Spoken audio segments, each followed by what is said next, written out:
But largely we adopted Code of Conduct in 1964 on the recommendation of Santanam Committee. So somewhere it will come, so we'll refer it.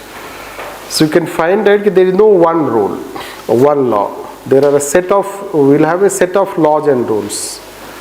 Like say Prevention of Corruption Act will deal with different aspects of conduct, then Official Secret Act will deal with different aspects of conduct. Indian Evidence Act is related to evidence.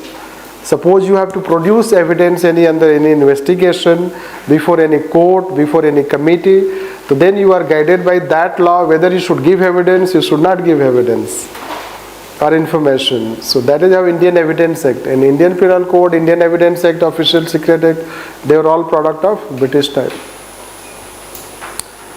Then we have ourselves, let's say, tried to bring change or amend, let's say that. We have ourselves tried to bring change like 1968, now 2014, the government has amended it. So there are several laws and rules which constitute, we can consider as Code of Conduct. Now its major flaw will be, that we have too many laws and rules.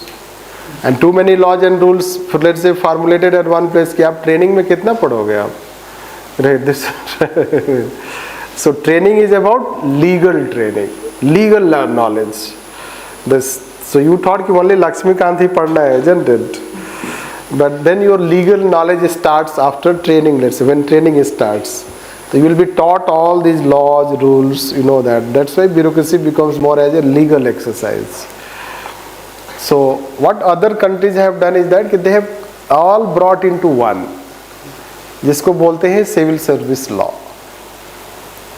जैसे criminal law है, civil law है, उसी तरह से civil service law.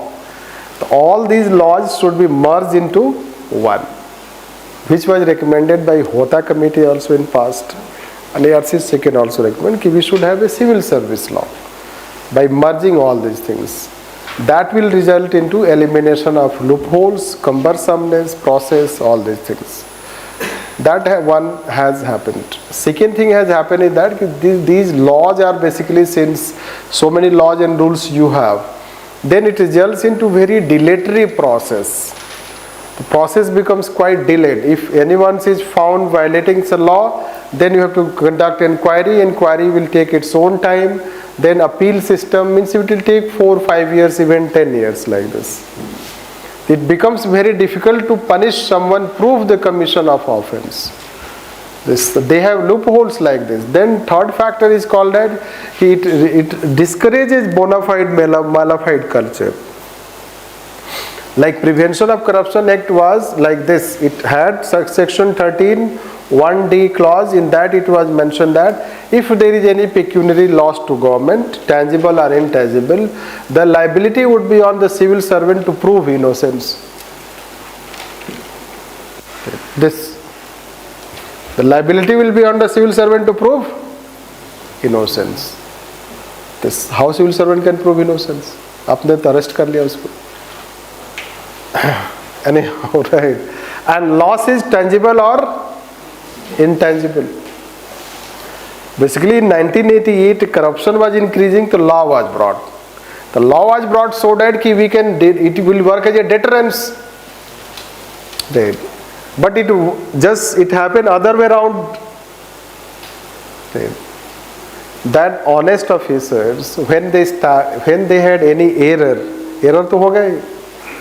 पूरे life career में you are honest, so you will have error also, and they are waiting for that error. The error will result into loss to government, tangible or intangible. Then it would not be differentiated whether it was a mala fide error or bona fide error, and action is taken against you. So basically the law became basis to terrorize honest officers. Right. And that is how then officers lost their initiatives, risk-taking behavior. That's why present government has amended this and amended this section to protect civil servants. The now definition has been changed.